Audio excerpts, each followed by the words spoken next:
அண்ணே கிளம்புறேண்ணே. சரி வேலு, நாளைக்கு சீக்கிரம் வந்துரு. அண்ணே வேலை முடிஞ்சிச்சுண்ணே, நான் கிளம்புறேண்ணே. டேய் நாளைக்கு சீக்கிரம் வந்துடும், அடையாரில் ஒரு வேலை இருக்கு.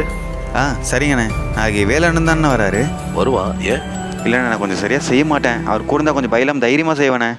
ஓஹோ, சரி வரேண்ணே. அண்ணே வணக்கண்ணே. வா வேலு, நான் சொல்ற வரைக்கும் நீ ஸ்டோர் ரூம்ல இருந்த. ஏண்ணே? சொல்ற வேலு. சரிங்கண்ணே.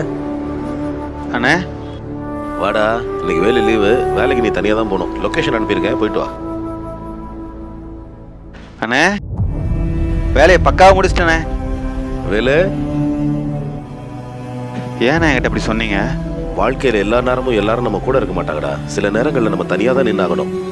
நீ போகும்போது உன் முகத்தில் இருந்த சோகம் வரும்போது சிரிப்பா மாறிடுச்சு. எப்படி? நீ உனக்குள்ள இருந்த பயத்தை எதிர்த்து போய் வேலை செஞ்சதுனால.